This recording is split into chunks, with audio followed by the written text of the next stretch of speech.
Vamos a hablar entonces de síndrome de ovario poliquístico y anticoncepción en esta condición médica. Con el título yo estoy de una vez declarando mis conflictos de interés. Hagamos un repasito pequeño de qué es este síndrome y por qué es tan complicado. Pero digamos que la primera complicación no la inventamos nosotros porque tenemos tres sociedades que definen diferentemente el síndrome de ovario poliquístico.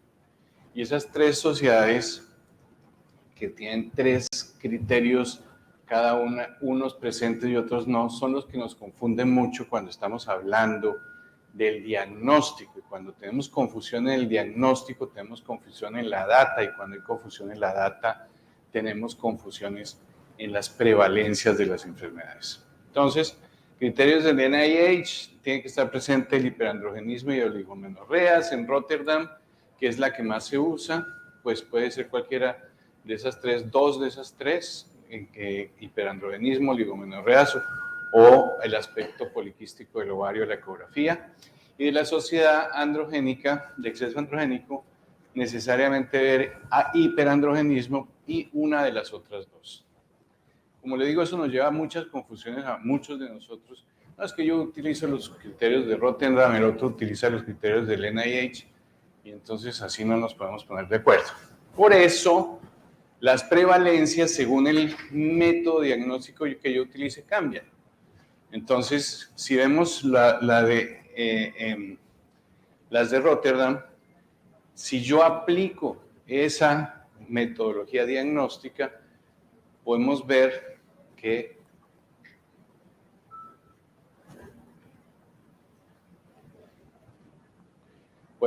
que las frecuencias son mucho más altas que las otras.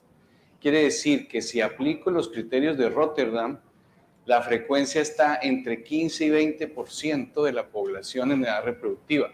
Quiere decir que es la endocrinopatía más frecuente de la mujer en edad reproductiva. Muy bien. Y para darle un trasfondo de evidencia importante a lo que estamos hablando, estas recomendaciones que son basadas en una revisión sistemática inmensa, con el aval de la mayoría de las sociedades endocrinológicas del mundo que tienen que ver con esto, aún de las sociedades de pediatría, entonces vamos a basarnos mucho de lo que estamos diciendo en esa revisión de la doctora Tiddy que aparece en Human Reproduction de 2018. ¿Cómo hacemos el diagnóstico? Ya dijimos que hay diferentes formas de hacerlo, pero la recomendación mejor es criterios de Rotterdam, 2 de los 3. Si nosotros sospechamos clínicamente de un síndrome de ovario poliquístico y la paciente es adulta, apliquemos los criterios de Rotterdam y con ellos llegamos al diagnóstico. Si la paciente es adolescente, que es donde está más complicado el asunto siempre, porque el adolescente es un ser diferente en términos de su fisiología del ciclo ovárico, sobre todo al comienzo de su edad reproductiva. Pero ¿qué vemos? Que el adolescente tiene oligoanovulación e hiperandrogenismo, es un síndrome de ovario poliquístico. Fíjense que no estamos hablando del aspecto ecográfico de los ovarios. ¿Por qué? Porque antes de 8 años posmenarquia nosotros no debemos hacer ecografías. Esas pacientes todas van a tener un aspecto, o casi todas, de ovario poliquístico sin tener un síndrome de ovario poliquístico. Entonces, 8 años posmenarquia, hasta allá hacemos ecografía. De resto, en la adolescente, realmente lo que nos interesa es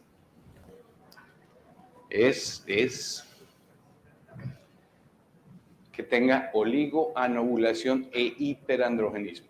Ahora, si esa paciente no tiene los dos, tiene uno de los dos, pero nosotros seguimos pensando que lo puede tener, se llama de mayor riesgo para síndrome de ovario poliquístico y se reevalúa cada año.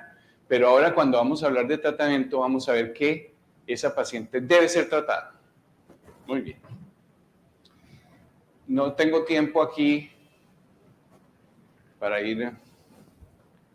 Bien, gracias. Ahora, ¿qué es normal? ¿Qué es normal en un ciclo menstrual? Y nosotros a veces nos engalletamos y pensamos que sí, que entre 22 y 25 y 38 días, otro dice otra cosa, más de no. Esto ya está completamente arreglado. El primer año posmenarquia pueden ser hasta 90 días. Entre 1 y 3 años posmenarquia, entre 21 y 45 días. Eso es normal. Eso es normal. Después de 3 años posmenarquia, entre 21 y 35 días hasta la perimenopausia. Y hablamos hoy en día de amenorrea primaria si a los 15 años la paciente no ha tenido la menstruación o 3 años después de la telarquia no ha tenido la menstruación. Eso está muy bien definido. Y lo más difícil de todo es que la disfunción ovárica puede cursar con ciclos regulares. Muy bien, los criterios ecográficos son también muy claros. Una sonda endovaginal de 8 MHz, se cuenta el número total de folículos entre 2 y 9 milímetros, si tiene más de 10 milímetros se descarta ese ovario, pero lo más importante es que tiene que tener 20 o más folículos en un ovario o en ambos ovarios para poder hablar de poliquistosis. Nosotros pasamos de 10 a 12 y hoy en día son 20.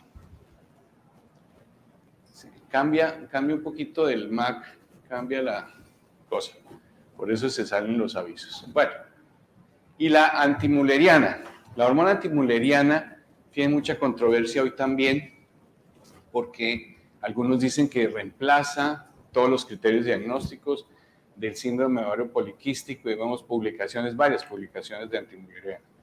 Realmente hay una correspondencia entre el síndrome de ovario poliquístico y niveles mayores de antimuleriana, correlación con resistencia a la insulina y con el OMA, que es anormal. Hay una correlación directa. Por eso uno se pregunta si podría ser una alternativa diagnóstica o un subrogado en diagnóstico de síndrome de ovario poliquístico. Muy bien, ¿qué le falta a la antimuleriana para poder decir que es un criterio diagnóstico en síndrome de ovario poliquístico? Primero, estudios de población. Seguramente nosotros tenemos niveles normales diferentes a los que tienen las japonesas o las europeas, entonces tenemos que tener estudios de población. El test tiene muchas variabilidades y hay varios tipos de test que nos pueden confundir un poquito. Hay varias sustancias que interfieren con el resultado final. Y una cosa importante es que hay un polimorfismo de los receptores de antimuleriana muy importante en la población general femenina. O sea que definir normalidad como tal es bastante complicado desde el punto de vista científico para poder decir cuánto es el rango de normalidad para la mujer colombiana, por ejemplo. Ahora, tolerancia a la glucosa y diabetes mellitus 2. Muy importante esa correlación en síndrome de ovario poliquístico. Básicamente, el riesgo de intolerancia es independiente de la edad o el diabetes. Todas las pacientes deberían ser evaluadas desde el punto de vista de estatus glicémico. ¿Y qué decimos por estatus glicémico? Hacer una tolerancia a la glucosa, una hemoglobina glicosilada y una glicemia basal. O sea, con eso sabemos bastante cercanamente qué está pasando con ese estatus glicémico de esa paciente.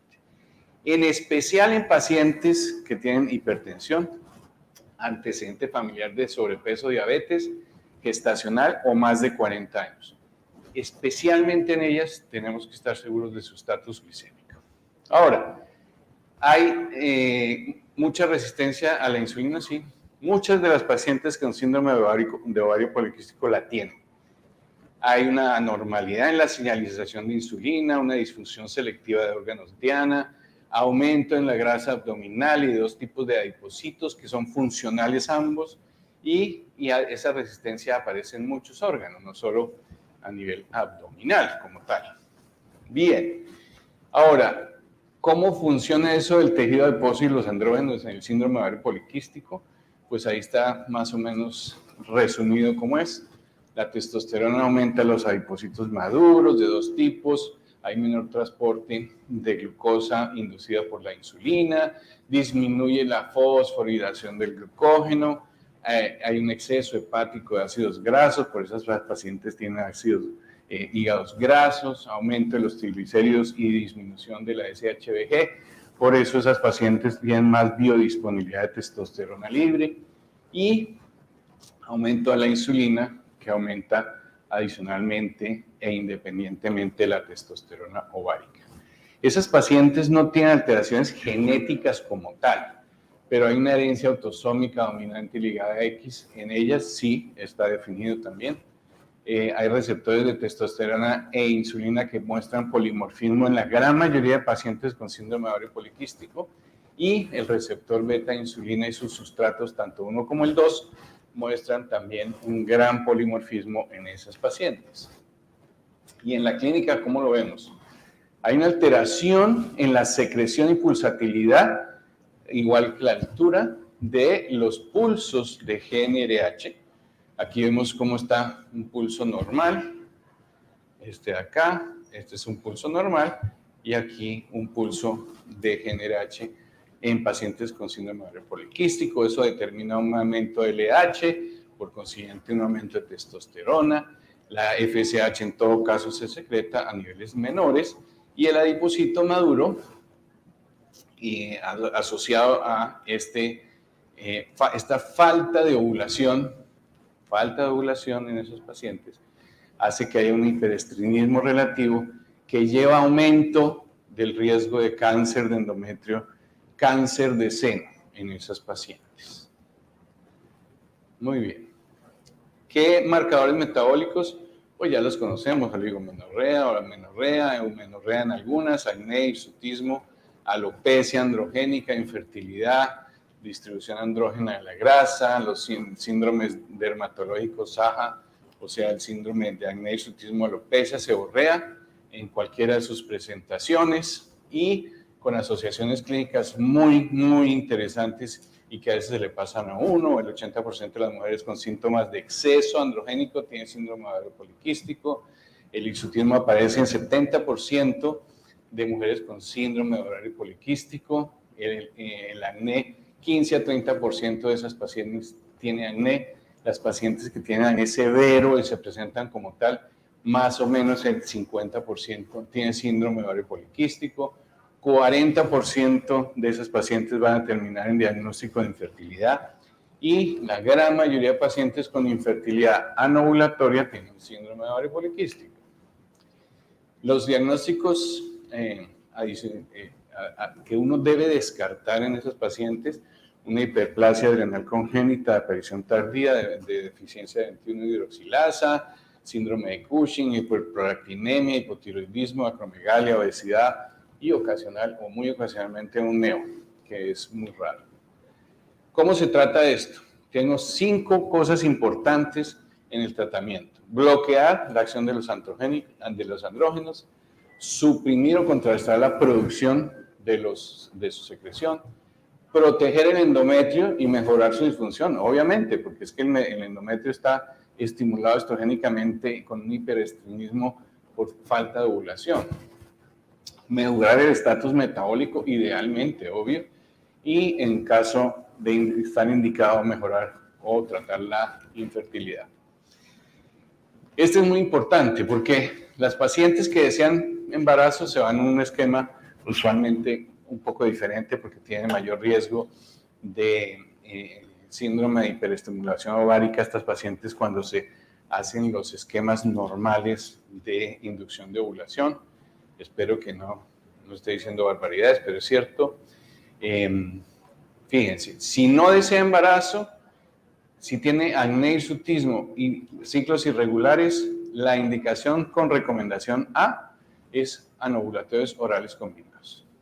En la adolescente que tiene sospecha de síndrome de ovario poliquístico o tiene diagnóstico de síndrome de ovario poliquístico, la recomendación A es anovulatorios orales combinados. Si alguna de ellas tiene un índice de masa corporal mayor de 25, se debe considerar el uso de metformina adicionalmente al uso de anticonceptivos, no en vez de.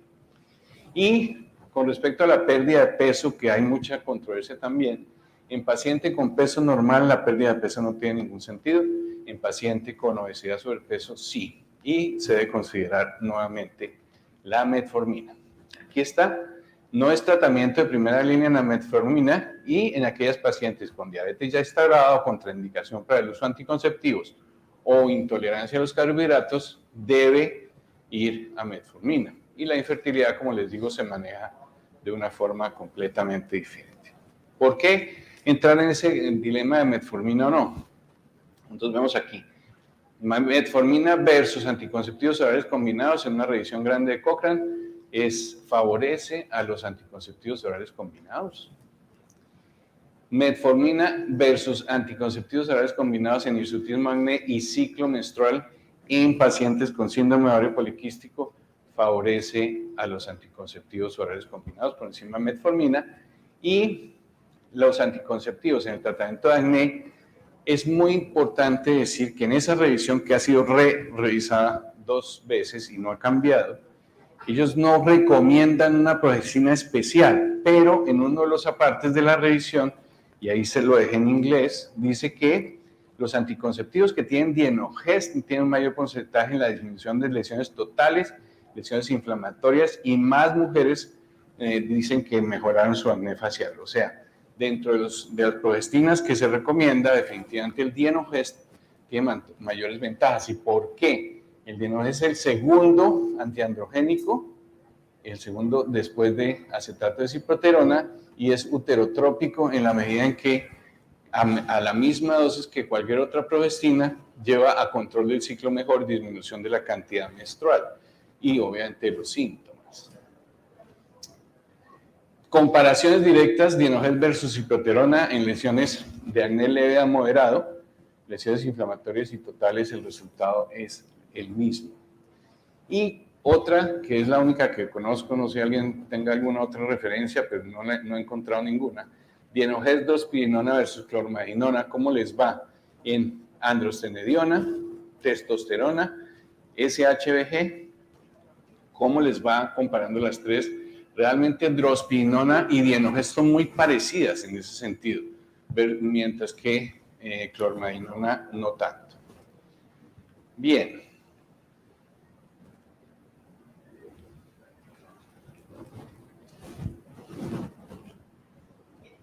Entonces, esta que es la publicación que les decía, es para resumir básicamente 2 cosas. No, es para atrás, para atrás, para atrás, para atrás, para atrás. Ahí. De esa revisión sistemática tan importante.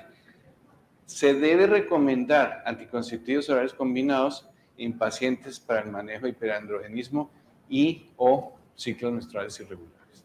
Se deben recomendar anticonceptivos orales combinados en pacientes adultas y de hecho la Academia Nacional de Pediatría de los Estados Unidos acoge exactamente las mismas recomendaciones para mujeres por debajo de 18 años.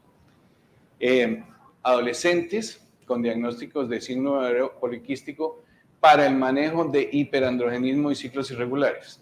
Anticonceptivos orales combinados deben ser considerados en pacientes que están en riesgo, esos pacientes que no tenían los 2 criterios diagnósticos, que están en riesgo también.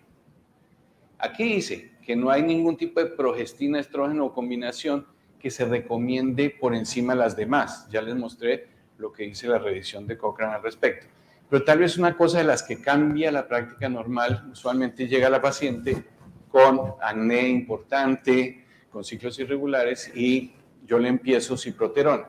Y después de pronto la cambio a dienogel o algún otro, drospirinona, pero la empiezo con clormadinona. Ellos de entrada dicen que la asociación de ciproterona acetato con 35 microgramos de etinilestradiol no debe ser considerada como una primera línea en el tratamiento de síndrome de ovario poliquístico debido a los efectos secundarios, en específico el mayor o bastante mayor riesgo de trombosis y eventos tromboembólicos en esas pacientes con síndrome de ovario poliquístico.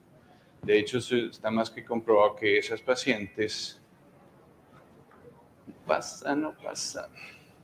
Ya.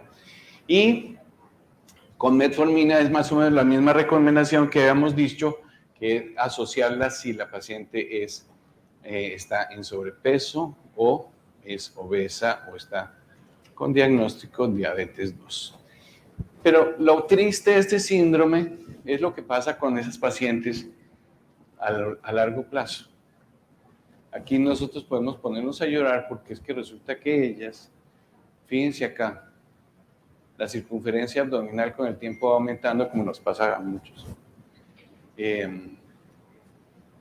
La testosterona con el tiempo va bajando un poco, pero el índice de masa corporal y los niveles de tolerancia a la insulina persisten iguales hasta que llega la menopausia. Son pacientes que están condenadas a una enfermedad endocrinológica y que nosotros debemos hacer algo para mejorarle la calidad de vida, ¿sí? Y pues haciendo este resumen de esta revisión tan grande que se hizo, espero que haya quedado un poco más claro qué se puede hacer. Muchas gracias.